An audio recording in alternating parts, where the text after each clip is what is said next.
परमेश्वरका दैनिक वचनहरू। आज व्यवहारिक परमेश्वरको विषयमा मानिसहरूको ज्ञान अति नै एकपक्षीय रहेको छ र देह धारणको महत्त्वको विषयमा तिनीहरूको बुझाइ अझै अति नै अपर्याप्त छ। परमेश्वरको देहसँगै मानिसहरूले उहाँका काम र वचनहरू मार्फत परमेश्वरको आत्मामा यति धेरै कुरा समावेश छन् र उहाँ यति धेरै सम्पन्न हुनुहुन्छ भन्ने कुरा देख्छन्।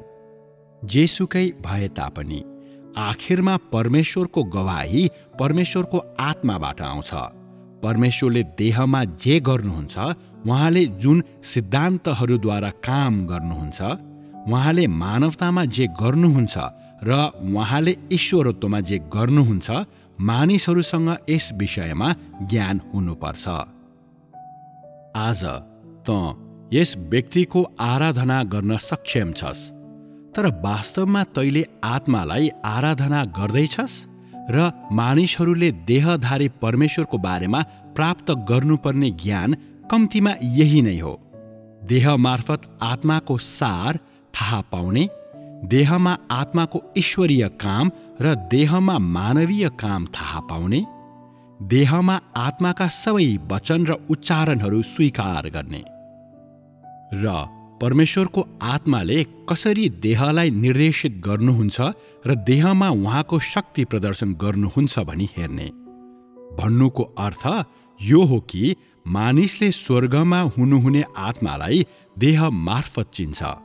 मानिस माझ व्यवहारिक परमेश्वर स्वयं देखा पर्नु भएको हुँदा यसले मानिसहरूको धारणाहरूबाट अस्पष्ट परमेश्वरलाई हटाइदिएको छ। व्यवहारिक परमेश्वर स्वयंलाई गर्ने मानिसहरूको आराधनाले परमेश्वरप्रति तिनीहरूको आज्ञाकारितालाई अभिवृद्धि गरेको छ र देहमा परमेश्वरको आत्माको ईश्वरीय काम र देहमा उहाँको मानवीय कामद्वारा मानिसले प्रकाश प्राप्त गर्छ र उसलाई गोठालो गरिन्छ र मानिसको जीवन स्वभावमा परिवर्तनहरू हासिल हुन्छन्। देहमा आत्माको आगमनको वास्तविक अर्थ यही हो, जसको प्राथमिक उद्देश्य भनेको मानिसहरू परमेश्वरसँग सहभागी हुन, परमेश्वरमा निर्भर रहन र परमेश्वरको ज्ञानसम्म पुग्न सकुन् भन्ने हो। समग्रमा व्यवहारिक परमेश्वरप्रति मानिसहरूको मनोवृत्ति कस्तो हुनुपर्छ? तलाई देह धारणको विषयमा, वचन देहमा देखा पर्नु भएको विषयमा, परमेश्वर देहमा देखा पर्नु भएको विषयमा, व्यवहारिक परमेश्वरका कामहरूको विषयमा के थाहा छ? आजको छलफलका मुख्य विषयहरू के हुन्? देह धारण, देहमा वचनको आगमन, देहमा परमेश्वरको देखापराई सबै बुझ्नै पर्ने विषयहरू हुन्। तिमीहरूको कदको आधारमा र युगको आधारमा तिमीहरूले क्रमिक रूपमा यी सबै विषयहरूको बारेमा बुझ्दै जानुपर्छ र तिमीहरूको जीवन अनुभवमा तीबारे स्पष्ट ज्ञान हासिल गर्दै जानुपर्छ। मानिसहरूले परमेश्वरका वचनहरू अनुभव गर्ने प्रक्रिया र तिनीहरूले परमेश्वरका वचनहरू देहमा देखा पर्नु भएको कुरा थाहा पाउने प्रक्रिया उस्तै छन्। मानिसहरूले जति धेरै परमेश्वरका वचनहरू अनुभव गर्छन्, त्यति नै धेरै परमेश्वरको आत्मालाई चिन्छन्। परमेश्वरका वचनहरूलाई अनुभव गरेर मानिसहरूले आत्माको कामका सिद्धान्तहरू बुझ्छन् र व्यवहारिक परमेश्वर स्वयंलाई चिन्छन्। वास्तवमा जब परमेश्वरले मानिसहरूलाई सिद्ध बनाउनुहुन्छ र तिनीहरूलाई हासिल गर्नुहुन्छ, तब उहाँले तिनीहरूलाई व्यवहारिक परमेश्वरका कामहरूको बारेमा थाहा पाउन दिँदै हुनुहुन्छ। उहाँले मानिसहरूलाई देह धारणको वास्तविक महत्त्व देखाउन, वास्तवमा परमेश्वर मानिसका प्रकट हुनुभएको छ भन्ने कुरा देखाउन व्यवहारिक परमेश्वरको कामलाई प्रयोग गर्दै हुनुहुन्छ। जब मानिसहरू परमेश्वरद्वारा हासिल हुन्छन् र सिद्ध बनाइन्छन्, तब व्यवहारिक परमेश्वरका अभिव्यक्तिहरूले तिनीहरूलाई जितेका हुन्छन्। तिनीहरूलाई उहाँ जे हुनुहुन्छ त्यसले भर्दै, तिनीहरूलाई उहाँका वचनहरूको सार तत्त्वले भर्दै र मानिसहरूलाई उहाँका वचन अनुसार जीवन जिउने तुल्याउँदै व्यवहारिक परमेश्वरका वचनहरूले तिनीहरूलाई परिवर्तन गरेका हुन्छन् र तिनीहरूभित्र उहाँको आफ्नो जीवन हालिदिएका हुन्छन्।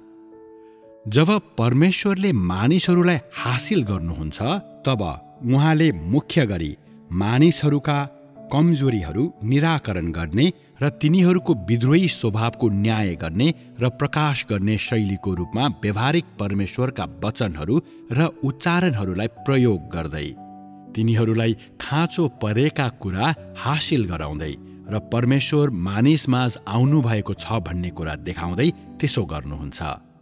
सबैभन्दा महत्त्वपूर्ण कुरो, व्यवहारिक परमेश्वरद्वारा गरिएको काम भनेको प्रत्येक व्यक्तिलाई शैतानको प्रभावबाट मुक्ति दिने, तिनीहरूलाई फोहोरको स्थानबाट बाहिर ल्याउने, तिनीहरूको भ्रष्ट स्वभावलाई हटाउने हो। व्यवहारिक परमेश्वरद्वारा हासिल गरिनुको सबैभन्दा गहिरो महत्त्व भनेको व्यवहारिक परमेश्वरसँग एक उदाहरण र एक नमुनाको रूपमा सामान्य मानवताको जीवन जिउन सक्षम बन्नु। उहाँले भन्नुभएका जस्तोसुकै कुराहरू व्यवहारमा लागू गर्दै अलिकति पनि विचलित वा निर्गमन नभइकन व्यवहारिक परमेश्वरका वचन र आवश्यक मापदण्ड अनुसार अभ्यास गर्न सक्षम बन्नु र उहाँले भन्नुभएका जस्तोसुकै कुरा प्राप्त गर्न सक्षम बन्नु हो। यसरी त परमेश्वरद्वारा हासिल गरिएको हुनेछस्। जब त परमेश्वरद्वारा हासिल गरिन्छस् तब तैले पवित्र आत्माका कामहरू मात्र हासिल गर्दैनस्। मुख्यतः त व्यवहारिक परमेश्वरका आवश्यक मापदण्डहरू अनुसार जिउन सक्षम हुन्छस्। केवल पवित्र आत्माको काम तसँग हुनुको अर्थ तसँग जीवन छ भन्ने हुँदैन। मुख्य कुरा भनेको व्यवहारिक परमेश्वरले तैले पूरा गर्नुपर्ने भनी आवश्यक गर्नुभएको कुराहरू अनुसार त जीवन जिउन सक्षम छस् कि छैनस् भन्ने हो। जुन कुरा त परमेश्वरद्वारा हासिल गरिन सक्षम छस् कि छैनस् भन्ने कुरासँग सम्बन्धित छ। यी कुराहरू नै देहमा गरिने व्यवहारिक परमेश्वरको कामको सबैभन्दा ठूला अर्थ हुन्।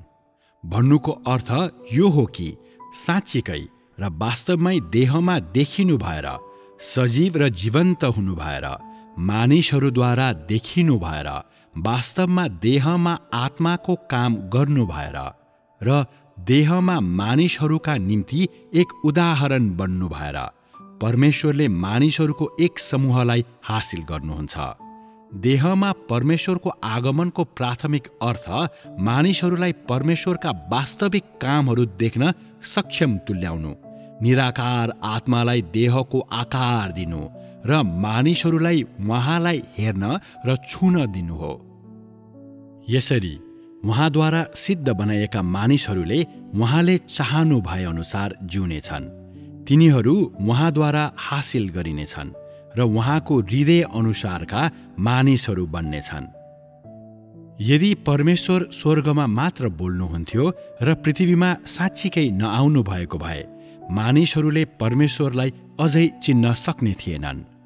तिनीहरूले खोक्रो सिद्धान्त प्रयोग गरी परमेश्वरका कामहरूको विषयमा प्रचार गर्न मात्र सक्षम हुने थिए र परमेश्वरका वचनहरूलाई वास्तविकताको रूपमा प्राप्त गर्ने थिएनन्। मुख्य गरी जसलाई उहाँले हासिल गर्नु छ ती मानिसहरूका निम्ति उदाहरण र नमुनाको रूपमा कार्य गर्न परमेश्वर यस पृथ्वीमा आउनु भएको हो। यसरी मात्र मानिसहरूले वास्तवमा परमेश्वरलाई चिन्न सक्छन्, परमेश्वरलाई छुन सक्छन् र उहाँलाई हेर्न सक्छन् र तब मात्र तिनीहरू साँच्चीकै परमेश्वरद्वारा हासिल हुन सक्छन्।